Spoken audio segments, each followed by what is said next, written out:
The Marchioness of Dunmore's annual spring ball blazed with the light of 1,000 candles, their flames reflected in crystal chandeliers that hung like frozen waterfalls above the assembled aristocracy.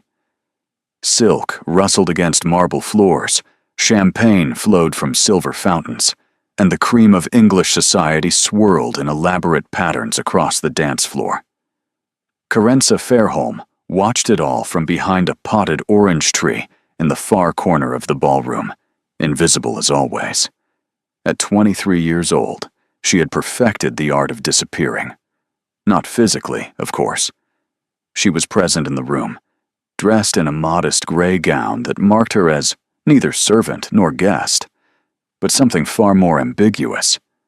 A companion. Lady Philippa Morecambe, her elderly employer, sat dozing in a chair nearby, having declared the evening far too tedious for conscious observation, which left Carenza free to observe without being observed. She catalogued the dancers with a practiced eye. Lord Pemberton was drunk again, nearly treading on his partner's hem. Lady Ashworth's diamonds were paste, though she wore them as if they could purchase the crown. And there, gliding across the floor in matching gowns of rose silk and cream satin, were her stepsisters. Honoria, now the Countess of Westbrook, moved with the practiced grace of a woman who had spent years preparing for exactly this life. Her husband, the Earl, was 3 decades her senior and possessed the personality of damp wood, but his title gleamed bright enough to overshadow such concerns. Celandine, the younger, had secured the Earl of Ashwick just last season. A better match in terms of age, though the Earl's gambling debts were whispered about in every drawing room in London. 2 stepsisters, 2 Earls, 2 perfect lives built on the wreckage of Carenza's inheritance. She felt no bitterness about it anymore. Bitterness required energy, and she had learned to conserve what little she possessed.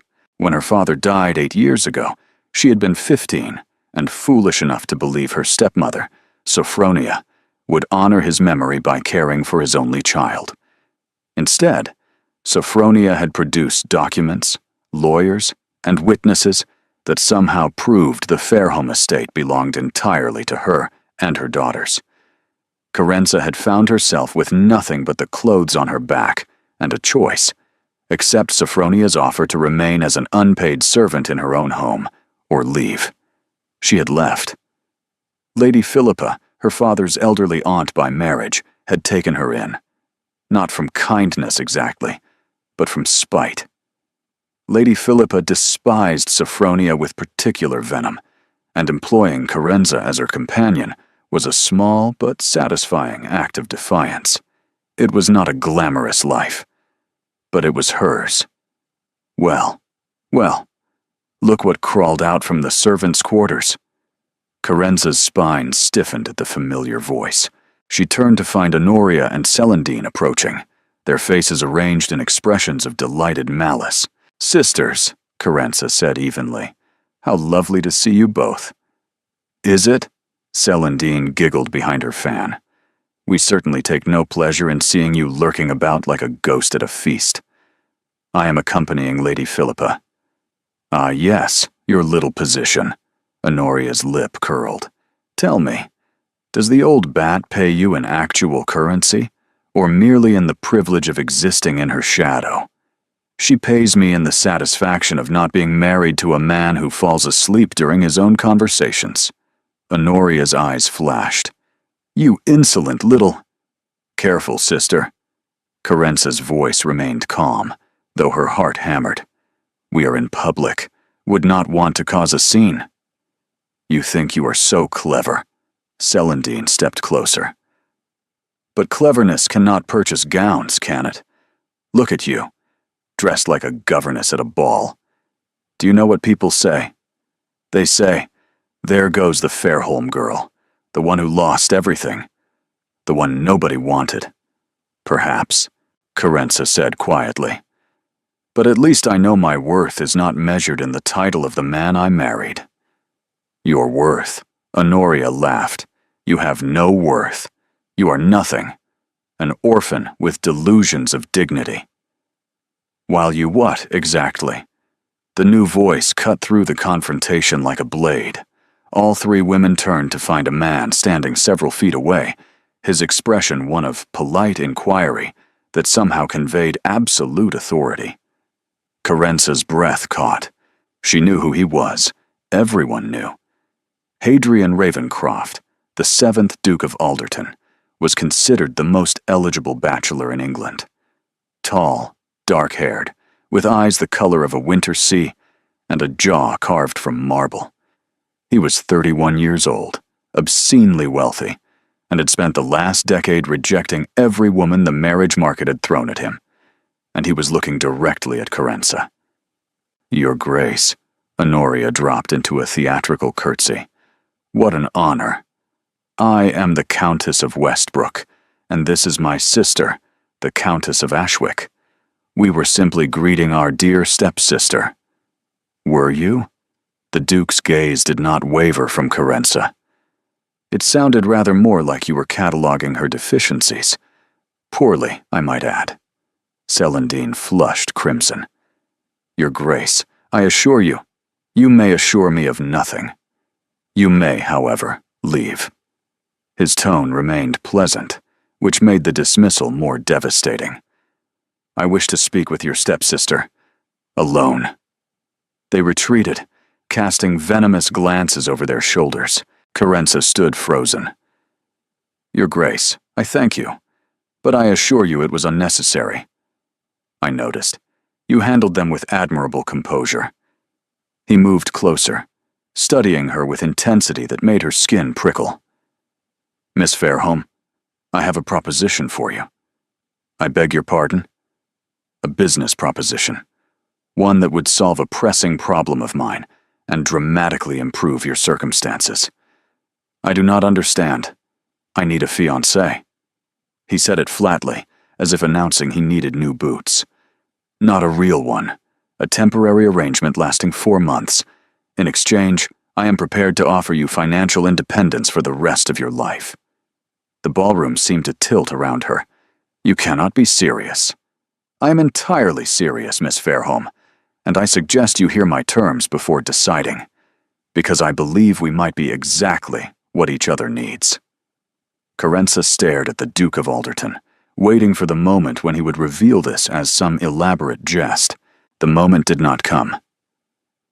"Perhaps we should find somewhere more private," he said, glancing at nearby dancers, "unless you prefer to negotiate in full view of London's gossips."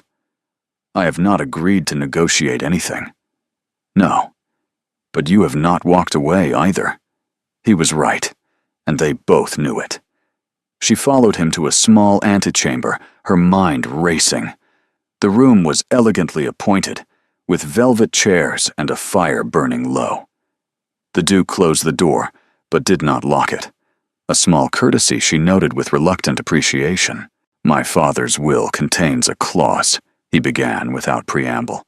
"I must be engaged by my 32nd birthday, or forfeit a significant portion of my inheritance to a distant cousin who would squander it within a year." "When is your birthday?" 4 months from today. Why not become engaged to someone of your own station?" "The women my mother paraded before me want a title and fortune. They do not want me. They do not see me." His jaw tightened. "I have grown weary of being viewed as a prize rather than a person." "And you believe I would be different?" "I believe you have no interest in my title whatsoever. You looked at me just now, with something approaching annoyance. It was refreshing." Despite herself, Carence felt her lips twitch. "You have a peculiar definition of refreshing." "I've been told I have peculiar definitions of many things." He leaned against the mantelpiece. "Here are my terms. You pose as my fiancé for 4 months. We attend social functions, present a convincing facade, and at the end, we dissolve the engagement quietly. I will claim the fault as mine. And in exchange, £10,000, deposited in an account in your name alone." £10,000. The number struck her like a physical blow. Freedom. Real, tangible freedom. "Why me?" she asked. "Of all the women in London? Because of what I witnessed just now. Your stepsisters attempted to demolish you, and you parried every blow without flinching. You have spine, Miss Fairholme, and you have nothing to lose, which means you are unlikely to develop inconvenient expectations. You assume I am incapable of inconvenient feelings. I assume you are practical enough to suppress them.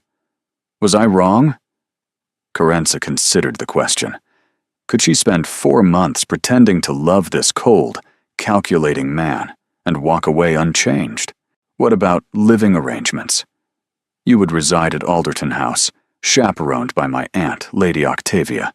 Separate quarters, of course. And your family?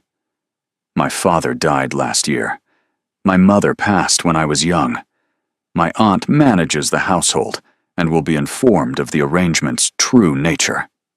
Carenza's mind spun through possibilities and pitfalls. This was madness. But so was spending her life fetching shawls for an elderly woman who barely tolerated her. If I agree, there must be additional terms. First, half the payment now, as good faith. Agreed. Second, your word that when this ends, I will not be painted as a fortune hunter. You have my word. Third, she lifted her chin. I want access to your library. Genuine surprise crossed his features. My library? I have heard you possess one of the finest private collections in England. 4 months is a long time. He stared at her. Then, unexpectedly, he laughed. A low, rusty sound. Miss Fairholme, you are the first woman who has ever asked me for books as a condition of engagement. You have yourself a bargain. He extended his hand. Carenza looked at it, then at him. She took his hand and shook it firmly. Then we have an agreement, Your Grace. Hadrian, he corrected. If we are to convince society we are madly in love, you should probably use my name.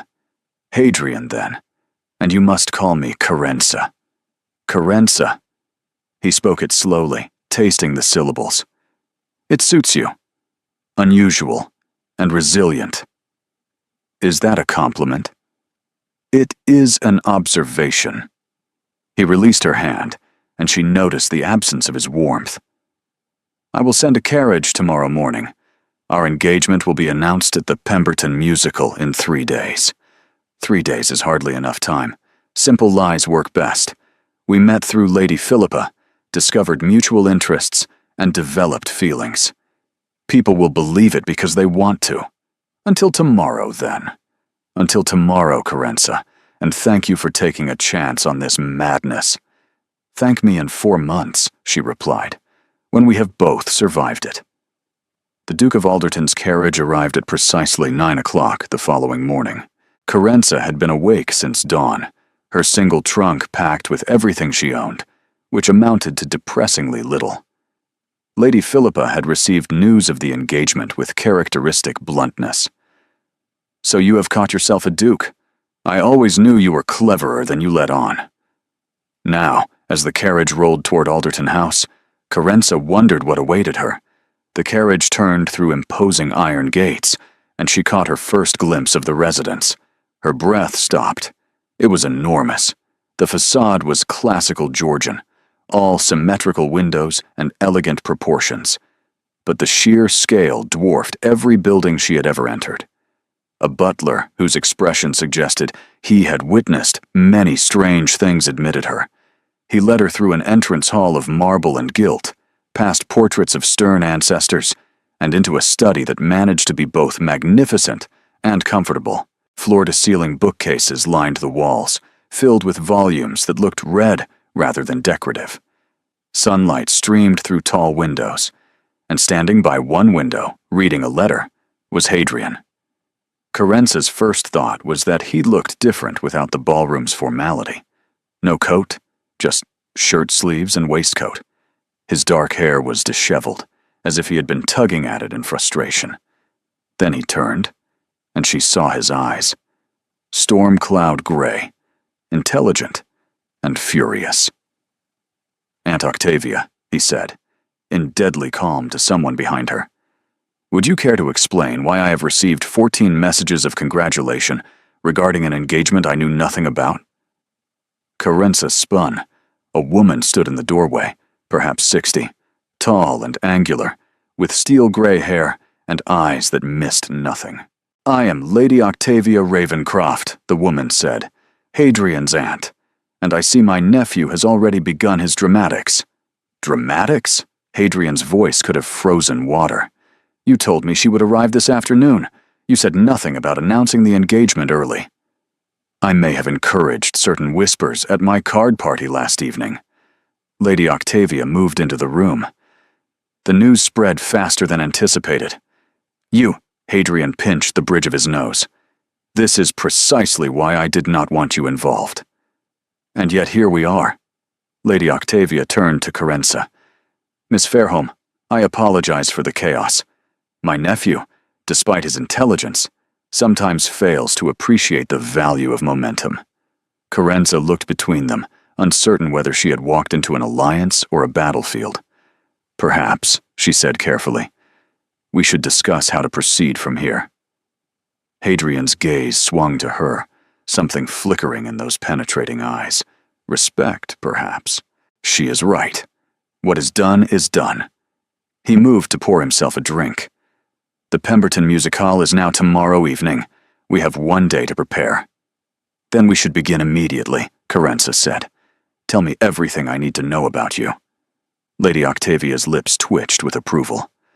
"I believe, nephew, that you may have chosen better than you knew." The Pemberton Music Hall was precisely the sort of event Carenza had spent years avoiding.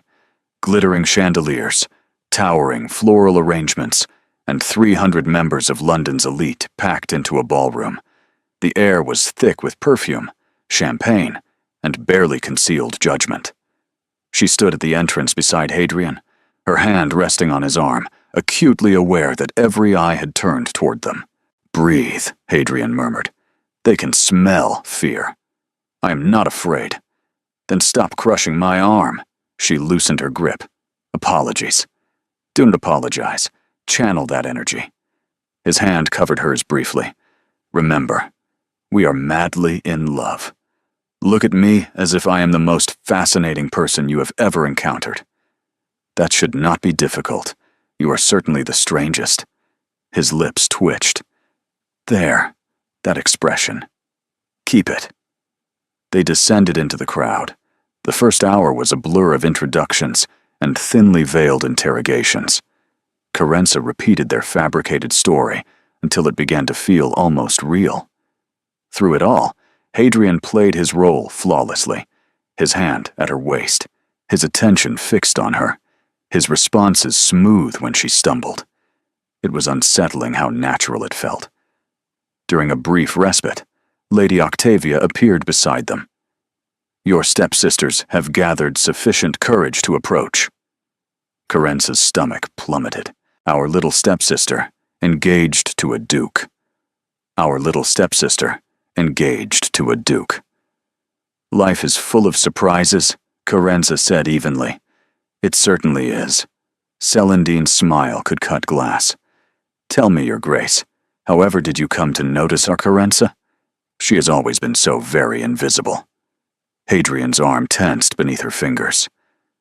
"I find that the most valuable things are often overlooked by those lacking perception," he said coolly. "Miss Fairholme possesses qualities I have sought for years: intelligence, integrity, courage." His gaze swept over the stepsisters with devastating dismissal. "Such qualities are exceedingly rare." Honoria's face flushed red. "How romantic," Celandine managed. "And when is the wedding?"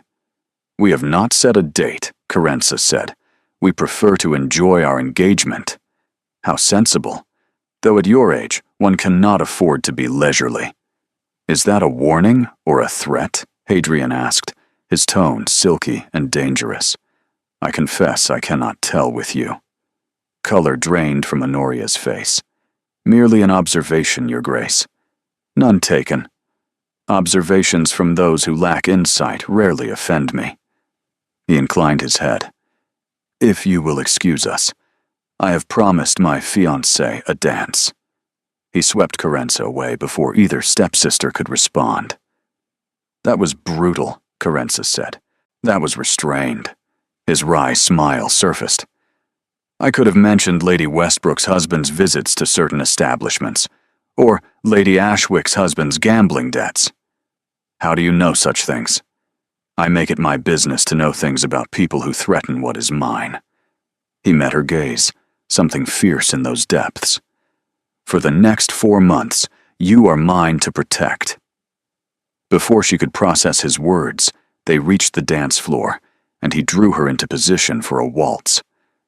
"I should warn you," she said breathlessly. "I have not danced in years." "Then follow my lead and trust me." The music began, and they moved. It was nothing like the awkward dances of her single season. Hadrian danced with complete command and unexpected grace, guiding her through turns until she stopped thinking about her feet entirely. "You are smiling," he observed. "Am I?" "Genuinely smiling. Not the performance smile you have been wearing all evening." She had not even noticed. "Perhaps I am discovering this arrangement is not entirely unpleasant." His thumb traced a small circle against her waist. "Perhaps you are." The music swelled, and Carenza found she had no answer, because the truth was, she was discovering exactly that. And it terrified her. 4 weeks into the arrangement, Carenza had established a routine that suited her surprisingly well. Mornings were spent in the library, devouring books she had only dreamed of reading. Afternoons brought social obligations. Evenings varied between quiet dinners with Hadrian and Lady Octavia, or grander affairs requiring performance. It was the quiet evenings she treasured most. Tonight, a violent thunderstorm had canceled their planned attendance at Lady Morrison's ball. Instead, they sat in the library, fire crackling, and rain lashing the windows. Hadrian occupied his usual chair with a parliamentary report. Carenza had claimed the settee, deep in Cicero's letters. "You have been on the same page for 10 minutes, Hadrian observed. "I'm thinking." "About Cicero?" "About this." She gestured at the room, at him. 4 weeks ago, I was invisible. Now I am the most talked about woman in London. Is it unpleasant? No. That is what disturbs me. She closed her book. I spent 8 years convincing myself that wanting nothing was safest. It is confusing to discover I might want things after all. Safer from what? Disappointment. Loss. She moved to the window, watching rain streak the glass. When you have lost everything once, having things again becomes frightening. The silence stretched. Then she heard him approach. "What did they take from you?" he asked quietly. Beyond the obvious. Something cracked inside her. A wall built over 8 years. "My father." The words scraped her throat. Not just his death, but his memory. Sophronia erased him from that house. His books, his portraits, his chess set. Everything that proved he existed. Tears burned behind her eyes. I was 15, and I had to watch her burn his letters to my mother. Love letters. She read them aloud and laughed. "Carenza." She smiled the entire time. Made sure I understood she had won. A hand touched her shoulder, tentative and warm. "Look at me." She turned. Hadrian's face was stripped of its usual reserve. What she saw was not pity, but recognition. "I was 17 when my mother died," he said quietly. "My father retreated into this library and never emerged. For 14 years, I watched him disappear into grief and silence. He died last year, and I realized I had spent my entire adult life waiting for a father who was already gone. Hadrian. That is why I value this collection so fiercely, not its monetary worth, but because it was all he left me. Pages and bindings, and the ghost of a man who loved knowledge more than his living son." They stood there, 2 broken people who had learned to hide their fractures. "I am sorry," Carenza whispered, "for your loss, for your loneliness." I'm sorry for yours." His hand moved to cup her cheek, thumb brushing away a tear. "You deserved better." "So did you." His gaze dropped to her lips. The moment stretched, waited with possibility. Then he stepped back. "It is late. You should rest." "Yes. Good night, Hadrian." "Good night, Carenza." She fled to her room with her heart pounding. Something had shifted between them. Something dangerous and undeniable. 8 weeks into the arrangement, Carenza could no longer pretend she was merely playing a role. She was falling in love with Hadrian Ravencroft. It was in the way her pulse quickened when he entered a room. The way she watched for his rare, genuine smiles. The way his opinions had begun to matter. His approval to warm her. It was catastrophic. The arrangement was clear. 4 months of performance, then freedom. She would walk away with her money and her heart intact. Except her heart had not received that instruction. "You have been avoiding me." She startled, nearly dropping her book. Hadrian stood in the library doorway. "I've been reading." "You have been reading the same volume for 4 days." He moved into the room, closing the door. "Have I done something to offend you?" "No." "Then why do you flinch when I touch you? Why do you leave rooms when I enter?" "Because you are dangerous. Because you have become essential to my happiness." "It is nothing." "Fatigue, the strain of performance." "Lies." He crossed the distance between them. "You are the most honest person I know. Do not start lying now." "Hadrian, please." "Please what? Stop noticing something has changed? Stop wondering if the way you look at me means what I hope it means?" Her heart stopped. "What?" "I have tried to maintain distance." He was close now, close enough she could see the pulse in his throat. "I have reminded myself this is temporary. But somewhere in these 8 weeks, it stopped feeling temporary." "You cannot mean that." "I mean every word." His hand rose to cup her face. "I am falling in love with you, Carenza Fairholme. And I need to know if I am alone in this." She should lie. She should protect them both. But she had promised him honesty. "No," she whispered. "You are not alone." His breath caught. For one suspended moment, she thought he would kiss her. Then reality crashed back. "We cannot do this." She stepped away. "This is exactly what we agreed would not happen. What I feel is not inconvenient. It is the most genuine thing I have experienced in years. It is not real." The words tasted like ash. "We have been performing. How can we trust that what we feel is authentic rather than proximity and pretense? You think I cannot distinguish performance from truth? I think neither of us can. Not anymore." She wrapped her arms around herself. "I came into this desperate for money. If I accept your feelings now, how will either of us know if mine are genuine?" His expression fractured. "We need to finish what we started," she continued, voice shaking. 8 more weeks. We honor our agreement. Then, when I am no longer dependent on you, we will see if these feelings survive reality." The silence was agonizing. Finally, Hadrian nodded. 8 weeks. "And if what you feel survives, then come find me, and I will give you a different answer." He looked at her, expression ravaged, but resolute. 8 weeks, he repeated. "I can wait." He left without another word. Carenza sank into the nearest chair and let herself cry. The remaining weeks slipped past in a haze of careful distance. Carenza and Hadrian continued their public performances flawlessly.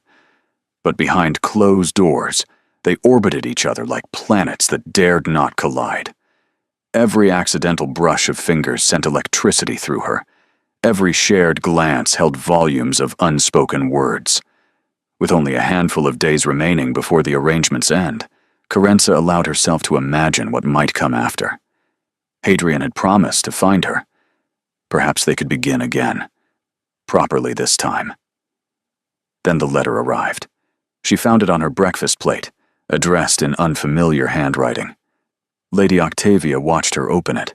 The words blurred, then snapped into terrible clarity. Miss Fairholme, your engagement to the Duke of Alderton is nothing more than a financial arrangement designed to deceive London society. We possess evidence, including testimony from servants and documentation of payments.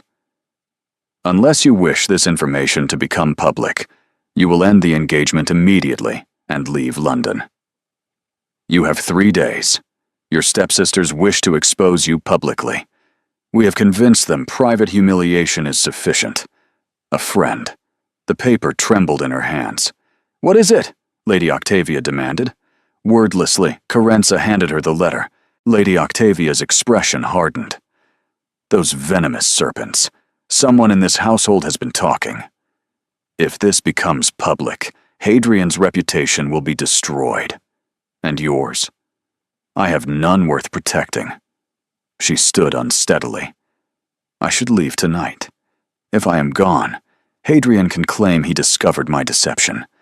It will hurt him less." "You would sacrifice yourself for him?" "I love him, Lady Octavia." The admission came raw. "I have been trying not to, but I do. And because I love him, I will not let them destroy him." Lady Octavia gripped her shoulders. "Do you truly believe Hadrian would want you to martyr yourself? My nephew has weathered worse storms. What he cannot weather is losing you without a fight." The library door burst open. Hadrian stood there, a matching letter crumpled in his fist, expression thunderous. "Tell me you are not planning to run. Hadrian, tell me you are not so foolish as to think I would let you sacrifice yourself to protect me from scandal I do not care about. Your reputation is meaningless compared to you." His hands gripped her arms. "I would burn my reputation to ashes if it meant keeping you. None of it matters. You would ruin yourself for an arrangement that was never real?" "It became real the moment I fell in love with you," his voice cracked. "And I will not lose you to your stepsister's petty vengeance." Tears streamed down her face. "Then what do we do?" His jaw set with determination. "We stop running. We stop pretending. And we show London exactly what happens when you threaten a Ravencroft and the woman he loves." The Marchioness of Dunmore's summer ball was the event of the season. Every family of consequence would attend, including Corenza's stepsisters. It was where Hadrian intended to make his stand. "This is madness," Corenza said as their carriage approached. "If your plan fails, it will not fail. You are proposing to confess fraud to 300 witnesses. I am proposing to control the story." He took her hand. "I would rather face ruin at your side than safety without you." The ballroom blazed with candlelight. Corenza spotted Honoria and Celandine immediately, their expressions smug with anticipated triumph. They expected her to be gone. Hadrian led her to the center of the ballroom and raised his hand. The music stopped. Conversations died. "Ladies and gentlemen," his voice carried effortlessly, "I must address accusations leveled against myself and my fiancée publicly." Murmurs rippled through the crowd. Honoria's face went pale. "It has been suggested that my engagement to Miss Corenza Fairholme is fraudulent, a financial arrangement designed to deceive you all." Gasps echoed. "I stand before you to confirm this accusation is partially true." The gasps became exclamations. "When I first approached Miss Fairholme, it was with a proposition of mutual benefit. I needed a fiancé. She needed security after years of being denied her rightful inheritance by those who should have protected her." His gaze swept toward her stepsisters. "But what began as arrangement became something neither of us anticipated. In Miss Fairholme, I found intelligence, integrity, and courage. I found a partner, a love I had stopped believing existed." He turned to face her fully, taking both her hands. "The arrangement may have been fiction, but my love for you is the truest thing I have ever known." He sank to one knee. "Corenza Fairholme, I am asking you now, not as part of any bargain, but because I cannot imagine life without you. Will you marry me?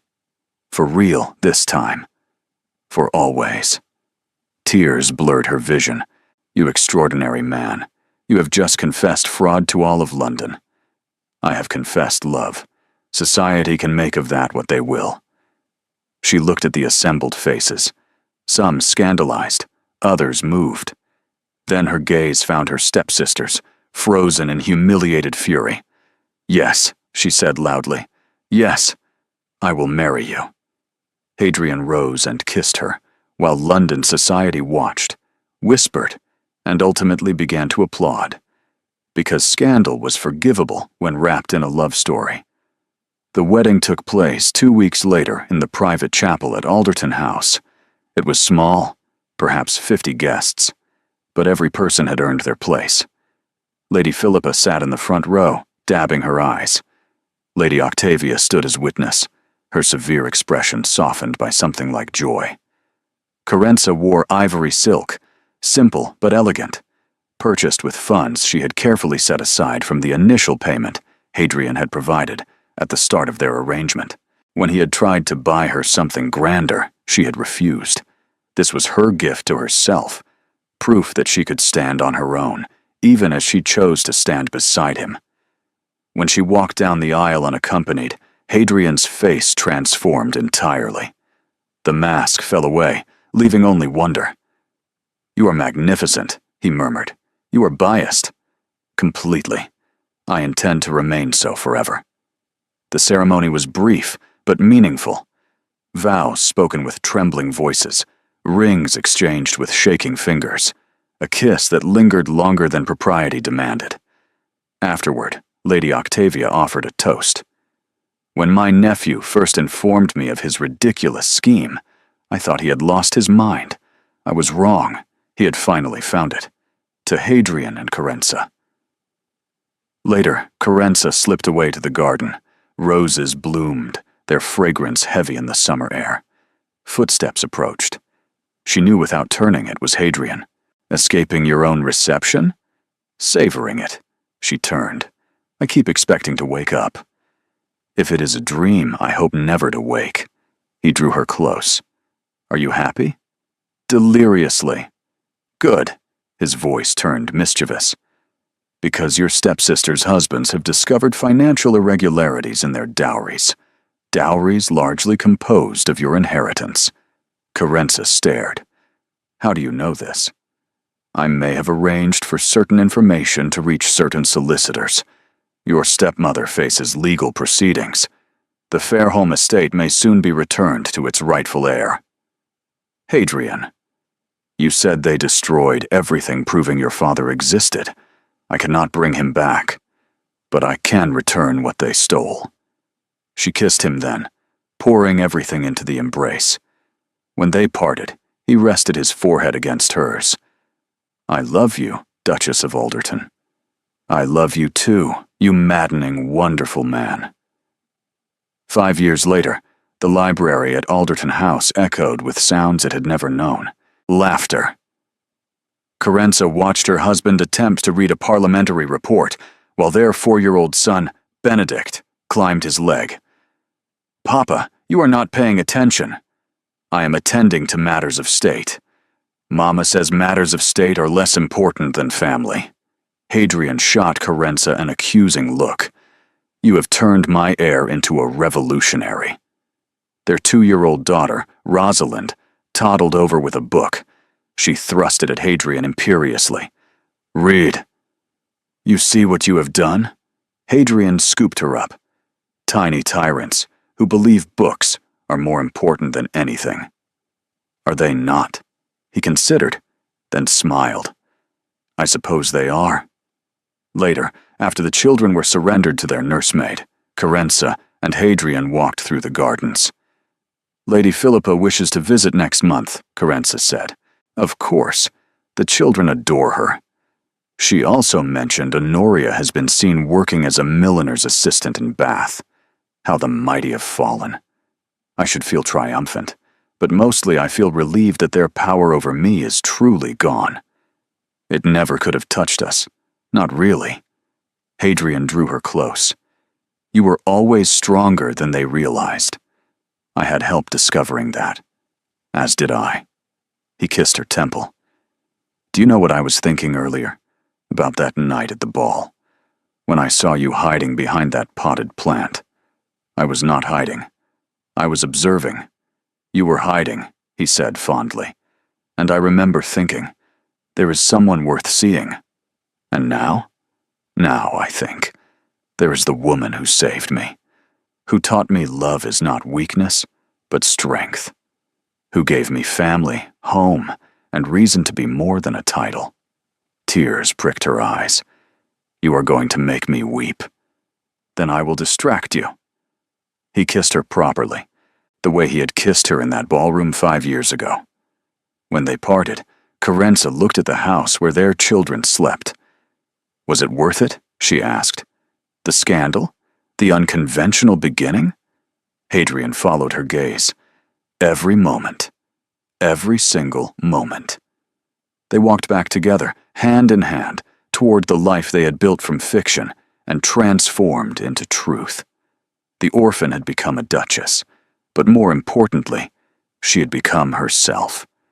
Thank you for staying until the very end. If this story made your heart soar, please like, comment, subscribe, and share with fellow lovers of romance. Your support keeps our storytelling corner alive. Stay tuned. Another unforgettable story awaits. From all of us, thank you for being here.